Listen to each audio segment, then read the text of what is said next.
professora Giancarla Bombonato, e esta aula é uma aula de resolução de questões de português da banca Selecom, tá? Seu concurso dessa banca, então venha comigo. Vamos agora fazer uma bateria de questões pequena, tá? Mas a intenção é que você comece a perceber pelas questões da banca alguns pontos-chave, né? Algumas partes relevantes e o estilo da banca.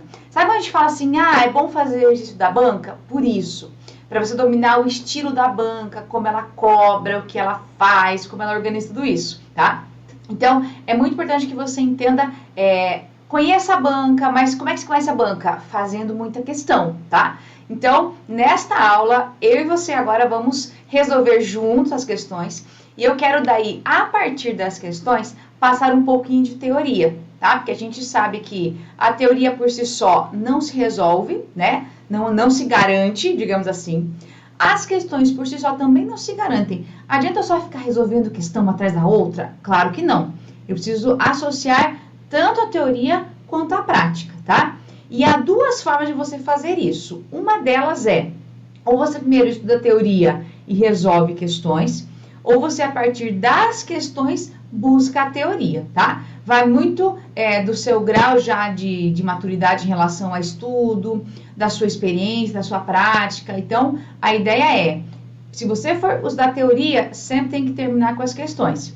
Se for usar por questões, sempre tem que buscar um pouquinho da teoria, para você fazer o trabalho completo, tá? Dos dois lados, teoria e prática. Fechou? Então, me acompanhe em tela. Agora, nós vamos fazer agora, então, essa resolução de questões em relação à nossa banca. Vamos lá, então, aqui, ó. Resolução de questões, então, aqui, tá? Professora Giancarla Bombonato, né? Estou aqui para te ajudar nesse sentido aqui. Então, qualquer prova da banca Selecom vale para esta aula aqui, tá? De português, lógico. Então, olha só. Primeira parte aqui, eu quero deixar em destaque bem grande para você, é o seguinte, tá? Nós temos aqui, ó, a ideia de como fazer a leitura de um texto, tá? E eu até destaquei aqui, ó, esse como fazer a leitura, porque não é só ler de forma inocente, tá? A gente sempre tem que fazer uma leitura de forma direcionada. Você precisa, por exemplo, verificar assim, a fonte do texto, tá? É importante que você entenda de onde veio esse texto, qual é a fonte dele, né? Que fonte que é essa, qual tipo de texto que você tem que olhar quem escreveu, de onde veio, tudo isso.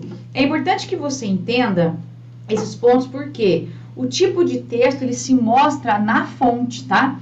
Se, por exemplo, você tem um texto literário, um texto não literário, tá? O texto é literário, ou, ele não é literário. Por exemplo, o texto é um artigo de opinião, vamos supor. Ou o texto, aqui no literário pode ser conto, poema, tá? Qualquer coisa aqui, ó. Pode ser que você tenha um conto, pode ser que você tenha um poema. Então, depende muito da intenção da prova. Pode ser que seja um artigo de opinião, às vezes aparece. Pode ser um texto meramente informativo. Então, a ideia é que você perceba, por exemplo, sempre na hora de verificar a fonte. Outro ponto importante, identifique a ideia central, tá? Todo texto tem uma ideia central, todo texto, que é um fio condutor. Por exemplo, ele vai passar por todos os parágrafos do texto até o final, tá? Isso aqui não é opção, isso aqui é uma obrigatoriedade do texto. E junto às ideias, a ideia central, você vai encontrar ideias secundárias, tá? E o que são as ideias secundárias? Aí você vai ter, por exemplo, dados, vai ter estatísticas, vai ter citações, pode ter tomada histórica, comparações, e ó, vou até colocar aqui, ó, 3 pontinhos, pode ter muita coisa aqui, tá? Isso é importante que você perceba. Então, quer dizer que as ideias secundárias, elas se ligam à ideia central para formar um todo, tá? Para formar o texto que a gente chama de uma unidade de sentido. E compreenda a tipologia textual, especialmente o seguinte, falei e vou até repetir agora, né? Quando você fala em tipologia textual, perceba se o texto ele é literário, se ele é não literário, isso influencia na leitura, tá? Porque o texto literário, ele tem muito mais marcas de polissemia que duplo sentido. O não literário é um texto um pouquinho mais específico, por exemplo. Aí temos também outro ponto extremamente relevante, que é o seguinte, Eu tenho que saber, por exemplo, se eu vou ter acesso a um texto expositivo ou argumentativo. Então, o texto expositivo, ele vai só falar sobre algo. E o argumentativo, ele vai dar uma opinião acerca de algo. Então, você tem que ter isso muito claro. Para você ter uma ideia, todo texto, ele é uma unidade de sentido. Então, quando você vai ler um texto de uma prova, você não pode ler de forma inocente, tá? Ah, eu vou ler para passar o tempo. Claro que não. Você vai ler esse texto com essa intenção de verificar a ideia central dele e na leitura já ir percebendo quais são as ideias secundárias. Porque o texto ele é sempre um todo, né, de várias ideias, mas sempre tem uma ideia central que vai passar pelo texto todo, tá? Para que o texto tenha sentido, ele tem que ter uma unidade temática, que é essa ideia central, tá? Então, você precisa perceber isso. E, claro, se for um texto literário, você vai ter aí, por exemplo, denotação e conotação, vai ter polissemia, pode ter figura de linguagem, vai ter o duplo sentido. Então, tem muita coisa envolvida. No não literário, você já tem um texto que trabalha muitas vezes com a informação, opinião. Você pode encontrar textos em que você tenha predominantemente um texto argumentativo ou somente informativo. Então, tem que perceber isso, tá? E tem que ter isso na hora do primeiro contato com o texto, para você ficar bem seguro em relação a isso.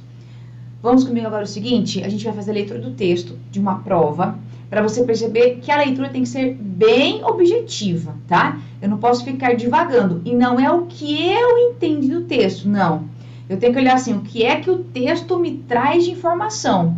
O que é que o texto permite que eu entenda? Cuidado muito com isso, tá? Senão você fica refém na hora de fazer uma leitura de um texto. Então, vamos lá comigo. Olha só. Nesse primeiro texto aqui, a gente vai fazer o seguinte, ó. Nós temos já um título, tá? Vou até deixar o título aqui já marcado, ó. Vacinas. Para que as quero? Então, esse é meu título. Aí, e você vai perceber aqui, ó, vou pular um pouquinho aqui para você olhar a fonte do texto, tá? Esse texto, ele é de Franklin, esse nome aqui estranho, Rum Janek, está disponível em cienciahoje.org, artigo, vacinas, aí ele fala, né, vacina para que as quero. Então, veja que esse texto aqui, ele está postado, publicado, numa página que trabalha com ciência, tá vendo aqui a página aí, Ciência Hoje, e é um artigo. Então, aqui você vai perceber que é um texto de uma pessoa e é um artigo. Aqui, já pode pensar que, por esse motivo, já vai ter muito mais um caráter argumentativo. Você vai ter que comprovar na leitura, claro. Mas só pela informação aqui, já consegue imaginar que provavelmente esse texto tem um caráter argumentativo. Muito bem. Vamos agora para o começo, então. Voltar aqui um pouquinho, para a gente poder ler desde o início. Então, tá assim, ó. Vamos marcar aqui a primeira leitura, ó. Primeiro parágrafo. Em um momento em que os menos avisados suspeitam de vacinas, as autoridades em saúde pública e imunologia apresentam dados mostrando que, na realidade, as vacinas precisam, sim, ser inoculadas com mais frequência. Olha só, aqui o texto já trouxe a seguinte informação, ó, marcando agora algumas dicas para você. Geralmente, quando nós temos expressões adverbiais e conjunções, elas têm uma função essencial. Olha só, dados mostrando o quê? Na realidade, deixa eu arrumar aqui, tá? Ele passa para você aqui o seguinte, ele coloca na realidade, vamos colocar aqui um marca-texto, ó. Na realidade, você precisam sim. Então, veja que a gente tem uma marca bem forte de um posicionamento, tá? Aí, vamos lá. Esse é o teor do artigo Quanto Tempo Duram as Vacinas? Assinado por Joe Cohen, publicado na prestigiosa revista Science em abril de 2019. Então, ó, quando ele usa, por exemplo, prestigiosa revista, isso aqui é um adjetivo, tá? Olha, ele fala assim, ó, mostrando que na realidade precisam sim, ele reafirma essa importância. Quando ele fala e traz para você um artigo assinado por tal pessoa, de a revista tal, e fala na prestigiosa revista, veja que ele fala de forma positiva dela e usa um adjetivo que tem caráter também argumentativo, tá? O que é um adjetivo de caráter argumentativo? É assim, vamos pensar assim, por exemplo, tá? Só para você entender. Se eu falar para você assim, ó, esta caneta é branca. Ah, eu uso uma caneta branca, tá? Quando eu falo eu uso uma caneta branca, ou esta caneta é branca, tá, ela é branca porque ela é branca, tá? Não é porque eu acho que ela é branca. Então, isso é um adjetivo só para reafirmar o que ela é. Agora, eu uso uma caneta maravilhosa. Esta caneta é maravilhosa. Veja que eu usei um adjetivo, mas quando eu falo esta caneta é maravilhosa, ou eu uso uma caneta maravilhosa, eu já mostro uma opinião que eu tenho acerca da caneta, tá? É esse o teor dos adjetivos, quando eles vão fazer para você um caráter de argumentação, tá? Acontece muito isso. Voltando agora em nosso texto, então temos o seguinte, tá? Vamos lá. Nele, Cohen indaga, entre outros assuntos, por que o efeito protetor das vacinas contra a gripe dura tão pouco, tá? Em média, depois de 90 dias, a proteção começa a cair. E em outras, como as da varíola e da febre amarela, a ação é bem mais prolongada, tá?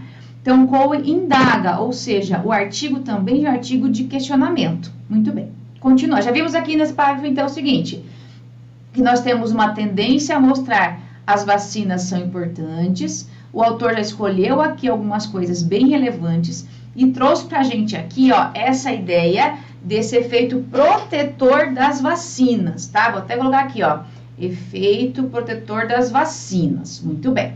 Continuando agora aqui a leitura. Alguns especialistas argumentam que certos vírus sofrem altas taxas de mutação e geram novos clones, que, por serem ligeiramente diferentes dos originais, não seriam reconhecidos pelas células do sistema imune. Mas a coisa não é tão simples assim. Tá, vamos lá. Deixa eu voltar um pouquinho aqui, ó. Falou pra gente aqui da vacina, mostrou. Aí vamos lá, trouxe outro parágrafo e falou assim: alguns especialistas argumentam que vírus sofrem altas taxas de mutação. Muito bem, ó. Certos vírus sofrem altas taxas de mutação e geram novos clones. Beleza. Então, e ele agora, olha o que eu disse para você no começo. O uso de conjunções tem uma importância muito grande, ó. Mas, quando você coloca o mas é uma adversativa. Mas a coisa não é tão simples assim. Não é só isso daqui, não. Cuidado, tem bem mais discussão acerca disso. Aí, vamos lá. Olha o que vem na sequência aqui.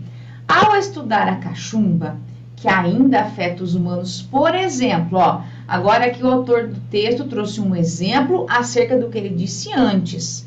Os epidemiologistas descobriram que a recorrência da doença acontece com mais frequência em uma determinada faixa etária. É a cachumba, né? Que ele fala da doença aqui, ó. A doença aqui é a cachumba aqui, ó. 18 e 29 anos de idade. Se a reinfecção dependesse apenas de mutações, todas as idades deveriam ser igualmente afetadas. Assim perdura o enigma. O enigma perdura. O que significa isso daqui, ó?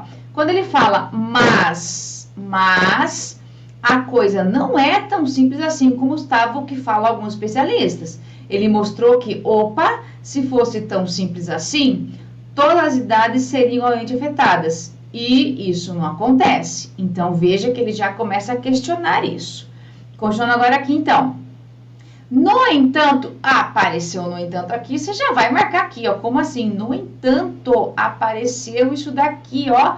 Olha o no entanto, que é uma adversativa, tá? Importantíssimo para você entender depois na hora de fazer as questões. O consenso entre os imunologistas especializados em vacinas é que, de fato, o de fato é uma expressão adverbial, de fato, realmente, certamente, tá? De reafirmação. Precisamos de mais exposição aos agentes infecciosos ou às próprias vacinas. Em outras palavras, agora ele vai explicar o que ele disse antes com um exemplo. No caso da gripe, teríamos que tomar doses seguidas da vacina a fim de aumentar seu efeito protetor. Então, ele fala, nós temos que ter mais exposição aos agentes infecciosos ou até às vacinas. Em razão desses achados, os pesquisadores chegaram até a criticar a decisão da OMS de recomendar que a vacina contra a febre amarela devesse ser inoculada apenas uma vez, isto é, seria uma vacina vitalícia, tá? Então, em razão desses achados aqui, do que foi dito antes, que é preciso exposição mais frequente, né, aos agentes infecciosos ou às vacinas, aí foi questionado, colocado em pauta, como assim, tá? Então, a OMS talvez, isso que eles decidiram não seja tão relevante assim. Continuando a leitura. A necessidade de exposição constante, veja que agora ele vai reafirmar o que estava sendo dito antes, exposição constante aos agentes infecciosos, vai de encontro, opa, olha aqui, cuidado, cuidado, cuidado, vou marcar para você aqui não ficar refém, ó. Quando eu falo vai de encontro, vai contra, tá? Cuidado, ó. Esse vai de encontro quer dizer que vai contra, tem que entender, vai ao encontro é a favor, vai de encontro aqui é contra, tá? Cuidado para não errar na hora da leitura aqui. A hipótese do biólogo norte-americano Jared Diamond, que em seu livro Armas, Germes e Aço, defende a ideia de que, ao longo da história, o sucesso dos conquistadores se deu em parte ao fato de eles serem originalmente cosmopolitas e dessa maneira terem adquirido resistência imunológica aos agentes infecciosos da época, tá? Mesmo resistentes, seriam portadores desses agentes, o que manteria a memória imunológica. Já os conquistados, grupo formado por populações menores, sucumbiram ao confronto por não serem capazes de se defender tanto dos invasores humanos quanto daqueles microscópicos, tá? Então, ele fala que essa exposição constante, por isso que ele fala no parágrafo anterior aqui, que não tem consenso, tá? Que ele fala, por exemplo, assim, ó, assim o enigma perdura. Aí, continua, traz para você uma informação daqui de que tem que se expor mais, e no parágrafo seguinte já mostra outro lado, que isso aqui vai de encontro a esse biólogo, tá? Aí, continuando. Embora o avanço nessa área seja promissor, vou marcar de novo aqui para você, ó. A gente tem um embora aqui, ó. Olha só, embora, outra conjunção é concessiva. Mostra o quê? Mostra um tipo de contradição, de reflexão.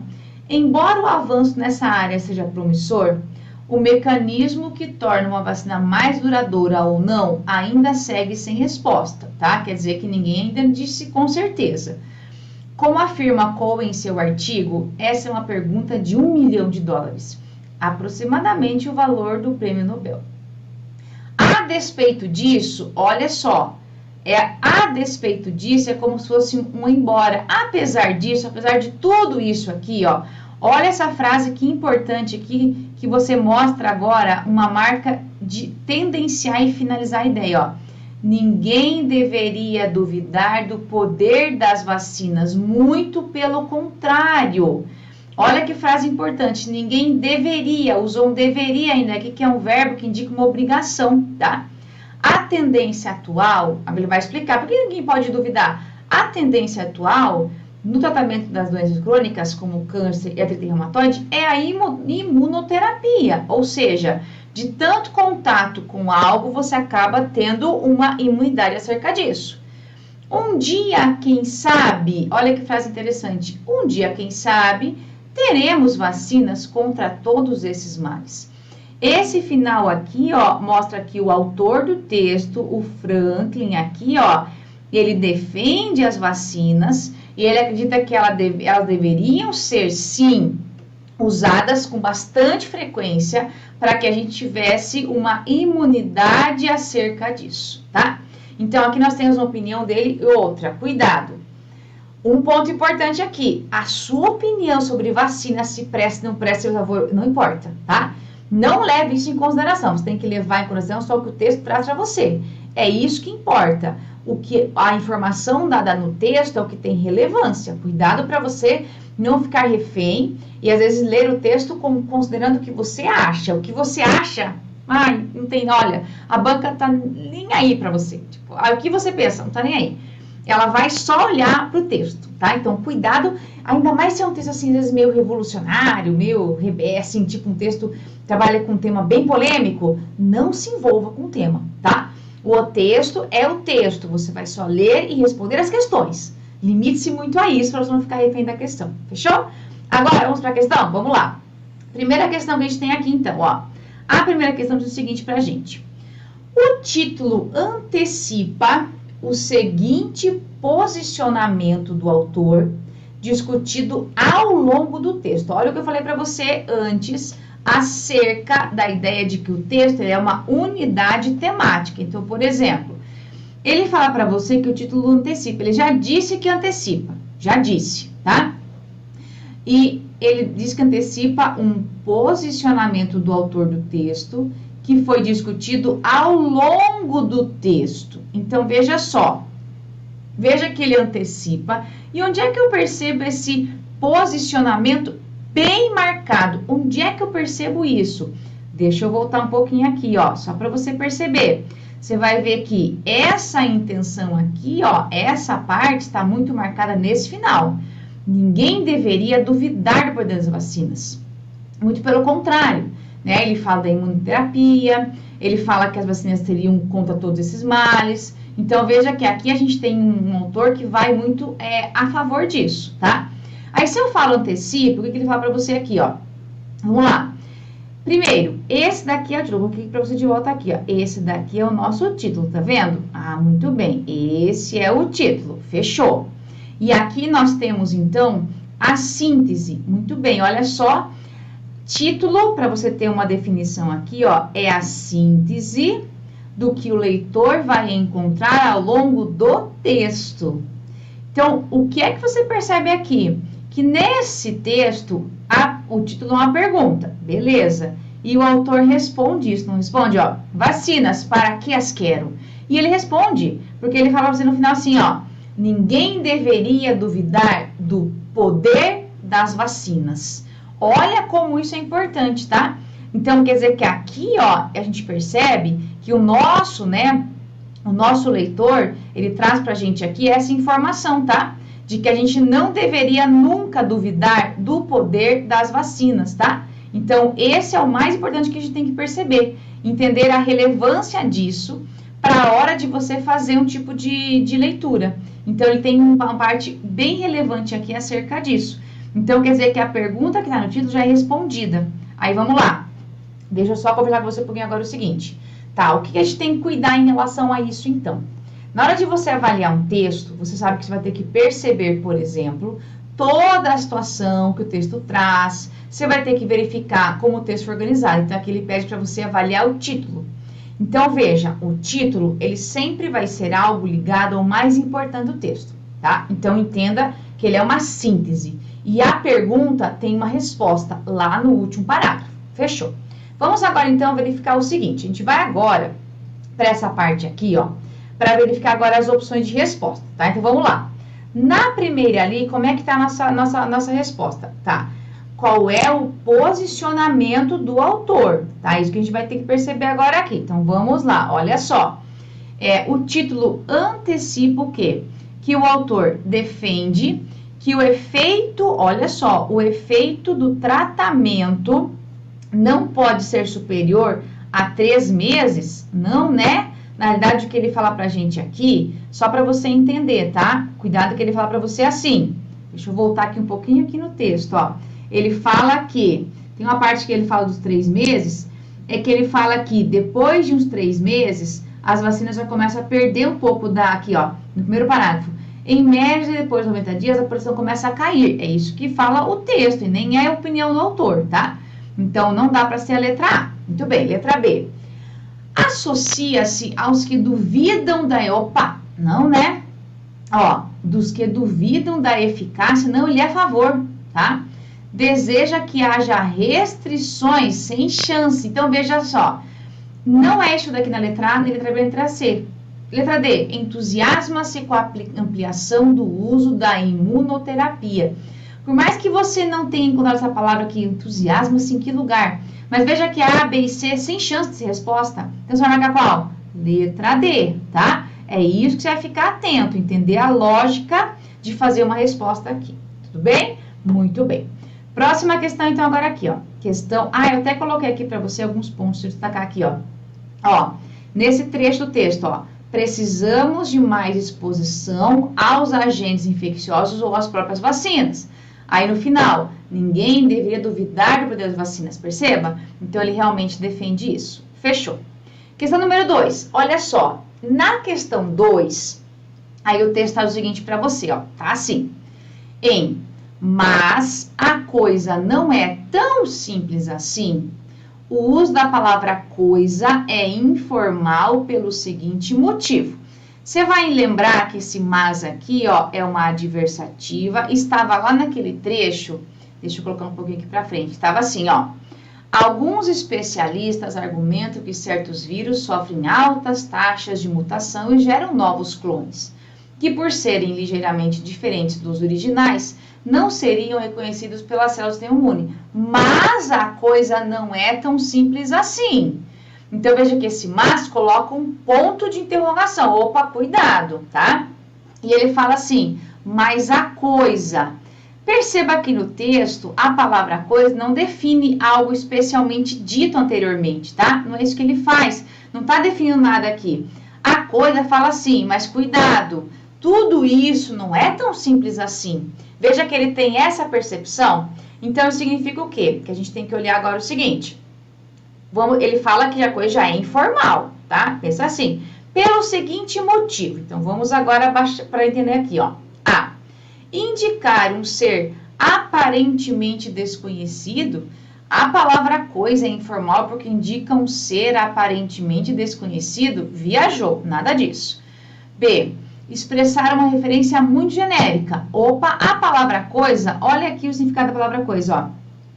Tudo o que existe ou possa existir, de natureza corpórea ou incorpórea, qualquer ser inanimado. Então, o que é isso aqui? Tudo genérico. Veja que tem muito a ver com a definição da palavra coisa. Guarde a letra B. C. Apresentar grafia em comum. Como assim grafia em comum? A palavra coisa não existe? Existe, tá? Claro que existe, tá? Possuir origem imprecisa, a palavra coisa denota origem precisa? Não, né? A palavra coisa retoma a situação que a gente tinha ali até então sendo discutida. Então, veja, como resposta, entre as 4, a melhor é a letra B, com certeza, tá? Então, é isso que você tem que perceber. Tem que entender que na hora de fazer uma leitura de uma questão, na hora de você fazer uma resposta, tente olhar isso e achar, às vezes, a menos pior.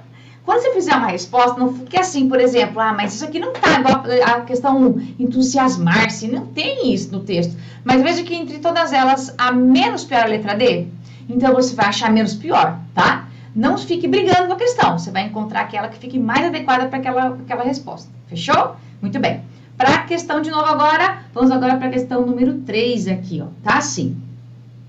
A ideia central apresentada no 4º parágrafo, agora cuidado. A banca destacou para você aqui o 4º parágrafo e fala assim para você, ó. A ideia central apresentada no 4º parágrafo refere-se à seguinte temática, tá? Então, vamos lá. Vamos pegar aqui, então, tá aqui o parágrafo, ó. No entanto, o consenso entre os imunologistas especializados em vacinas é que, de fato, precisamos de mais exposição aos agentes infecciosos ou às próprias vacinas. Em outras palavras, no caso da gripe, teríamos que tomar doses seguidas da vacina, a fim de aumentar esse efeito protetor. Em razão desses achados, os pesquisadores questionam aqueles que criticam a decisão da OMS de falar que, por exemplo, a febre amarela é uma vacina vitalícia, tá? Então, veja só, voltando aqui à questão. A ideia central que está aqui no 4º parágrafo, o que que é? Tá? A ideia que ele fala aqui pra gente. Então, ele mostra assim, ó. Ele fala das consequências das doenças? Não, né? Não é isso que ele fala, não. Suspensão no tratamento? Não, né? Na verdade, o texto, essa aqui, ele fala o quê? Que a gente deveria ter mais exposição. Doses seguidas aqui, tá vendo? Então, veja aqui, para ter o quê? Um efeito protetor, tá? É isso que ele fala aqui. Então, nesse caso, e ó, isso aqui é um consenso entre os imunologistas especializados em vacinas. Então, veja só, não fala das consequências, muito menos pelo tratamento. Agora, fala do tempo de imunização, a ideia central, opa, quer dizer o quê? Quanto mais formos imunizados, melhor. Fala das causas de contágio? Não, né? Então, veja que a letra C é a melhor de todas. É aquela que mais deixa clara aqui a nossa informação, tá? Muito bem. Então, agora, vamos para a próxima questão aqui. Questão número 4, tá assim, ó. No primeiro parágrafo, o emprego dos parênteses introduz expressão com valor de. Aqui a banca quer que você fale especificamente do emprego dos parênteses, tá? Então, onde é que está esse trecho aqui, ó? Tá aqui. Deixa eu voltar um pouquinho aqui primeiro aqui no texto. Tá assim, ó. Nele, Cohen indaga, entre outros assuntos, por que o efeito protetor das vacinas contra a gripe dura tão pouco? Em média, depois de 90 dias, a proteção começa a cair, e em outras, como as da varolital. Então, veja só. Ele questiona, né? Indaga. Por que o efeito protetor dura tão pouco? Aí veja que está no meio, ali nos parênteses, ele está dando um esclarecimento. O que é durar tão pouco? Em média, depois de 90 dias, a proteção começa a cair, tá? Então, aqui, a banca que você fala assim, qual é a função, o emprego dos parênteses? Vamos fazer agora uma pequena observaçãozinha para frente? Assim, ó. Vamos lá. Quando usar parênteses, olha só o que a gente pode fazer em relação a eles, tá? Então é importante que você entenda isso. Quando usar parênteses, né? Quando é que a gente pode fazer uso dos parênteses? Quando é que eles são importantes, tá? Então é legal que você tenha essa percepção aqui, ó. Então tá assim. Primeiro, para dar explicações. Aqui a gente usa parênteses, tá? Opa, deixa eu voltar aqui. Aqui, para dar o quê? Para nós darmos explicações. Fazer algum tipo de comentário, fazer algum tipo de consideração e reflexões sobre algo que já foi mencionado. Também pode ser para quê? Separação de orações intercaladas com verbos declarativos, ou seja, você tem orações o que é oração intercalada? Ela está no meio, apareceu de repente a oração intercalada, tá? E aqui tem um exemplo, ó, aqui tem um exemplo aqui, ó. Muitos afirmam que políticos são de confiança. Essa é minha frase. Oração intercalada tá aqui, ó, tá? Até coloquei para você um exemplo para ficar mais fácil para você entender o que é isso, tá? Então, nós temos o seguinte, ó. Oração intercalada. Embora ninguém acredite, ó. Muitos afirmam, embora ninguém acredite, que políticos são de confiança, tá? Outro cuidado importante aqui, ó. Quando existe essa ideia de intercalação, você percebe que tem os parênteses aqui, um para cada lado. Então, eu também posso colocar 2 vírgulas ou 2 travessões, tá? Que também posso fazer essa troca, também é possível, tá? Muito bem. Aí, para fechar aqui, ó, também pode vir para inserir dados biográficos, bibliográficos, indicações cênicas. Então, ele é bem variado, mas geralmente é para você dar algum tipo de esclarecimento. Mais comum que você vai encontrar é para esclarecer alguma coisa, tá? Basicamente é isso. Então, voltando agora aqui a nossa questão. Então, vamos lá. O que faz isso? Veja que ele fala assim, ó, a gripe dura tão pouco, e ele vai dizer que pouco que é esse. Então, veja, qual é a função? Explicação, contraposição, consequência, comparação. Claro que é uma explicação, né? Aqui a banca explica para que é o uso dos parênteses no texto. Muito bem. Próxima questão aqui, temos a questão número 5. Olha só.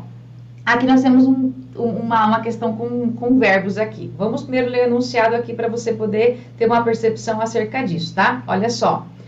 No terceiro parágrafo, o emprego do modo verbal, tá? Aqui a gente tem do modo verbal em depender-se, expressa a seguinte ideia, tá?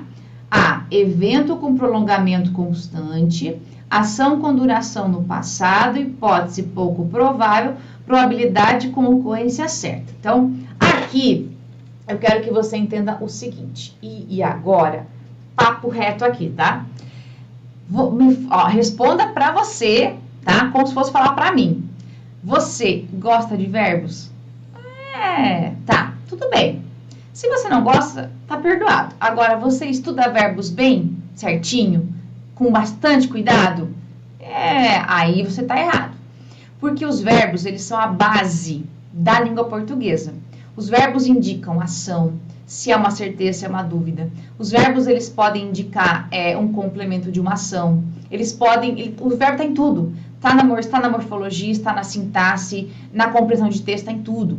Verbo aparece em todos os momentos. É a base da sintaxe, é a base de muita compreensão. O texto sem verbos é um texto que não tem progressão.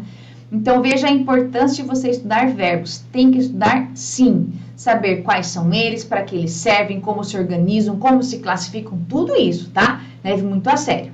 Aqui a gente vai falar de modos e tempos verbais. Modos verbais têm muito a ver com o significado de um tempo.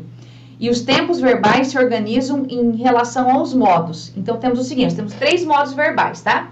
Temos lá o indicativo, o subjuntivo e o imperativo. O imperativo, ele não tem mais divisão, ele só tem apenas imperativo afirmativo, faça, ou imperativo negativo, não faça, só isso. Agora, o indicativo, que indica uma certeza, ele vai ter presente, pretérito e futuro. O subjuntivo, que indica uma dúvida, vai ter presente, pretérito e futuro. Então, quer dizer que os modos indicativo e subjuntivo têm mais uma subdivisão em tempos verbais. E você tem que ter isso muito claro. Então, vamos ver o seguinte, vou te passar agora um resuminho bem esperto em relação a isso, mas aos modos e tempos verbais só, tá? Que vai ajudar você para a questão. Então, olha só, para a tela agora aqui. É assim, ó. Primeiro, modos verbais. Nós temos 3 modos verbais aqui, ó. Indicativo, subjuntivo e imperativo. O que você vai entender aqui? O verbo expressa uma ação que provavelmente acontecerá, uma certeza, trabalhando com reais possibilidades de concretização da ação verbal com a certeza comprovada da realização daquela ação. Isso é indicativo.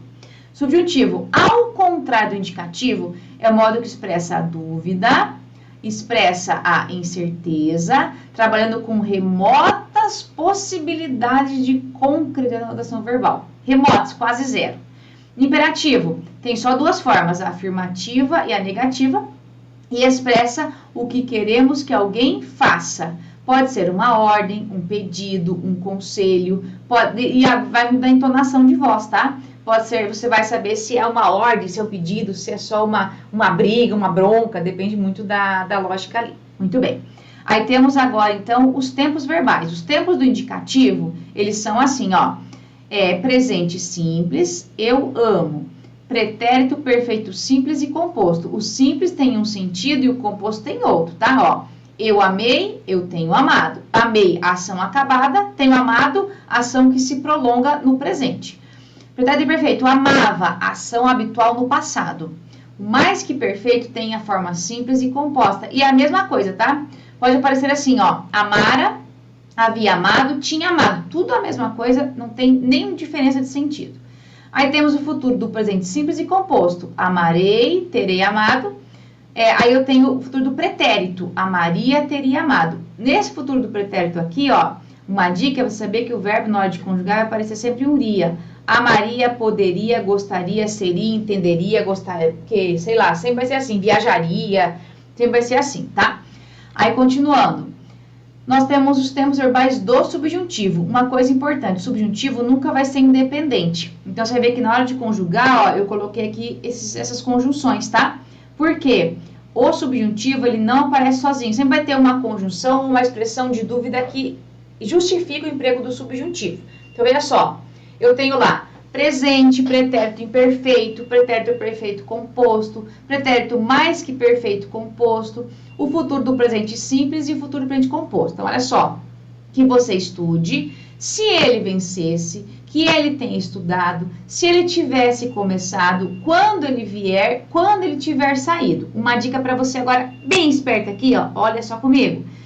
Quando tiver esse SSI aqui, ó, vencesse, pudesse, tivesse, gostasse, estudasse, viajasse, sei lá, qualquer coisa que tenha SSE, você vai entender que aqui, ó, nós temos uma marca de pretérito do subjuntivo, tá?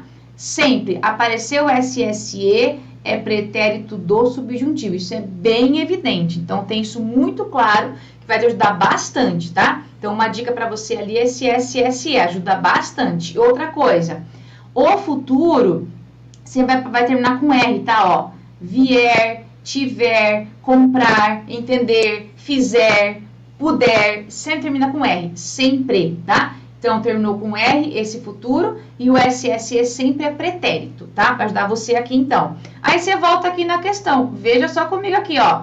Volta na questão, olha só. O emprego do modo verbal em depender-se. O que eu tenho aqui? Ah, então aqui, ó, eu tenho SSE. Olha só que legal. Claro, você viu que você tem que estudar tudo isso para lembrar que o SSE é o quê? Subjuntivo.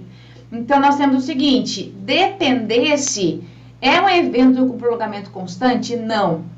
Ação com duração no passado? Não. Hipótese pouco provável? Opa, deixa eu ir aqui para o subjuntivo. Remotas possibilidades de concretização da ação. É isso aí. Então, se eu voltar agora aqui, ó, essa aqui é a mais adequada como resposta, tá? Probabilidade de concorrência certa? Não. Então, veja só. Aí, é isso que você tem que entender o seguinte. Às vezes, tem que estudar muita coisa, né? Só a teoria de verbos, ela é gigante. Mas olha só, isso é para você acertar uma questão de prova. Você olhou, se você já estudou verbos uma vez, já estudou tempo e modo verbal, já entendeu, se olhar assim na hora, dependesse, opa, isso aqui é subjuntivo. É pretérito do subjuntivo. Depender, se quisesse, estudasse, morasse, viajasse, passasse, gostasse, entendeu? Essa é a ideia. Então, você bateu o olho na hora da prova, já viu o SSE? Opa, já sei o que é isso daqui. Então, já consegui matar a questão. Fechou? Muito bem. Próxima questão agora aqui pra gente, então. Ó, questão número 6. Então, temos o seguinte, ó. 6. Por serem ligeiramente diferentes dos originais, não seriam reconhecidos pelas células do sistema imune. O trecho destacado pode ser reescrito, mantendo o sentido original da frase. Olha só. Então, aqui eu tenho um por serem. Tem que olhar para o texto, tá? A gente vai voltar aqui no texto, tá? Assim, ó. Vou mostrar para você, ó. Quando ele fala para você assim, ó. Alguns especialistas argumentam que certos vírus sofrem altas taxas de mutação e geram novos clones. Os clones que, por serem ligeiramente diferentes, não seriam reconhecidos. Ou seja, isso é causa, ó. Tá vendo? Pelo fato de serem ligeiramente diferentes, pelo motivo de serem, veja que eu tenho o quê? Uma ideia de causa. Então, o que vem ali que está em destaque, ó, por serem é minha causa. A partir do que vem depois é o efeito. Então, olha a importância de você perceber isso, ó. Então, quer dizer que eu tenho o quê? Eu tenho ali causa e tenho efeito, tá? Então, quer dizer que isso aqui, ó, esse por serem, pelo motivo de, pelo fato de, pela razão de, eu tenho efeito. Agora, eu vou colocar a continuação para vocês aqui, ó. Vamos lá para frente. Então, tá assim, ó. Novos clones que, porque são ligeiramente, não seriam reconhecidos. Uma vez que são ligeiramente diferentes, não seriam reconhecidos. Visto que são ligeiramente diferentes, não seriam reconhecidos. Veja que aqui eu só conjuguei o verbo antes, tá? Nós tínhamos uma oração aqui, ó, vou colocar para você. Esse serem aqui, ó, é um verbo que está no infinitivo, ó, ser mais o em, tá? Por serem, ó, por ele ser, por nós sermos. Por ele ser, eu tenho o verbo ser no infinitivo e aqui eu tenho a desinência que é eles, né?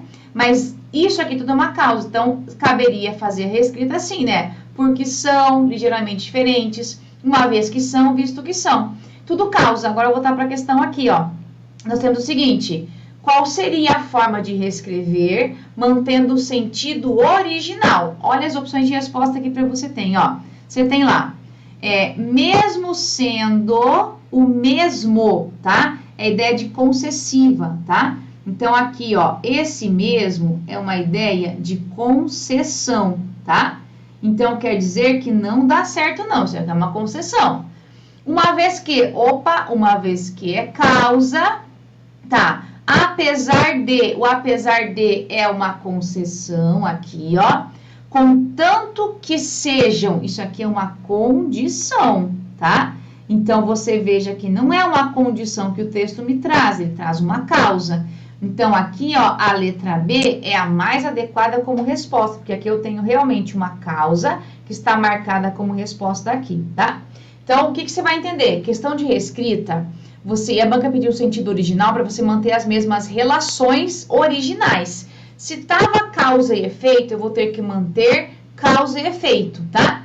Então, se no original eu tenho relação de causa e efeito, e por serem minha causa, na reescrita eu vou ter que manter a causa e efeito, e o por serem vai ter que ser ainda de causa, para você manter o sentido original, tá? Então, cuidado muito com isso. Reescrita, você olha sempre o contexto todo, não só a frase. Olhe maior no parágrafo, no período, para você ter uma dimensão do que é o sentido que ele traz para você. Muito bem? Agora, questão número 7, última questão aqui. Última questão tá assim, ó. Vamos lá. A ideia central do segundo parágrafo é apresentada pelo seguinte procedimento. Aí você fala assim, como assim? Procedimento, aí, esse tipo de enunciado você tem que cuidar, ó. Procedimento recorrente em gêneros discursivos midiáticos, tá? São gêneros discursivos. Então, vamos lá. Narrativa imprecisa, descrição subjetiva, falsa suposição, discurso indireto. Vamos olhar agora qual é o segundo parágrafo aqui? Vamos lá, tá assim, ó. Alguns especialistas argumentam que certos vírus sofrem altas taxas de mutação. Veja, quando ele coloca para você assim, ó, alguns especialistas argumentam, quer dizer que ele está fazendo o quê, ó? Ele está dizendo o que os outros falam. Isso daqui, ó, é um discurso, que a gente chama de discurso indireto. Opa, deixa eu parar aqui, ficou meio feio aqui, peraí. Isso aqui a gente vai chamar de um discurso indireto. Como assim discurso indireto, ó? Um discurso indireto. Tá, mas o que é um discurso indireto? É quando você fala o que o outro disse, tá? Então, por exemplo, alguém falou assim pra você, hoje vai chover, tá? Eu disse isso, ó, o repórter disse, hoje vai chover. Isso é discurso direto. O repórter disse que hoje iria chover. Então, eu contei pra você o que eu ouvi de alguém, perceba? Discurso indireto. Eu disse a fala da pessoa, mas eu contei pra você isso. Ó, dica esperta agora, especial da professora Giancarla para você, discurso direto e indireto. Vai comigo lá a tela, olha só. Veja só, tá assim. O que é um discurso direto, tá? Discurso direto, você tem o seguinte, o narrador reproduz as palavras de outra pessoa, o personagem, então ele reproduz as palavras fielmente e vai ter pontuação, por exemplo, como aspas, 2 pontos, travessão. E você vai ter os verbos de elocução, que são os verbos de sende, que a gente fala. Dizer, falar, responder, perguntar, indagar, declarar, exclamar, tá? Então, você vai ver aqui que aparecem os verbos e essa pontuação aqui, ó. Agora, o indireto, o interlocutor diz o que a outra pessoa, o personagem, falou. Narrado na terceira pessoa, dispensa o de travessão. Então, ele não vai ter aquela pontuação que a gente tinha. Então, por exemplo, ó. Exemplo. Todos ouviram o réu dizer, 2 pontos. Sou inocente, juro. Então, tem aqui, ó. Uso de 2 pontos, tem uso das aspas aqui, ó, para marcar isso. Sou inocente, veja que é eu sou inocente, né? Perceba que ele fala em primeira pessoa. Agora, reescrita. Vai para cá comigo agora aqui, ó, reescrita. Todos ouviram o réu jurar que era inocente. Opa! Todos ouviram o réu jurar que era inocente. Aqui, ó, eu estou contando, aqui o interlocutor diz o que o outro falou, perceba? Já não tem mais a pontuação, eu estou só contando o que eu ouvi, discurso indireto. E aqui o que acontece, então, vamos voltar aqui nossa questão aqui, ó, nessa questão 7, aparece um discurso indireto aqui, nossa questão, fechou? Então, olha só, importante você perceber isso daqui, então, na hora de a gente fazer um tipo de questão, o que você vai ter cuidado? Entenda, sim, como a banca organizou isso, como a banca fez, mas para entender a banca tem que fazer muita questão, tá? Então, eu queria mostrar para você um pouquinho isso. A gente partiu das questões e fomos um pouquinho na teoria, tá? Então, claro que na hora da prova você não vai ficar 1 hora fazendo uma questão dessas, uma prova com 7 questões. Mas perceba, Para você ir rápido na hora de fazer a questão, você já tem que ter treinado isso antes, tá? Então, nunca se esqueça de que é importante treinar muito as questões, resolver muita questão, mas também tem que buscar um pouquinho a teoria para você não perder isso de vista, não errar na hora da prova com algo que seria simples. Se eu tivesse realmente lido isso melhor ou estudado com mais tranquilidade. Fechou? Então, ó, grande abraço para vocês, um beijão, então, até nossa próxima aula.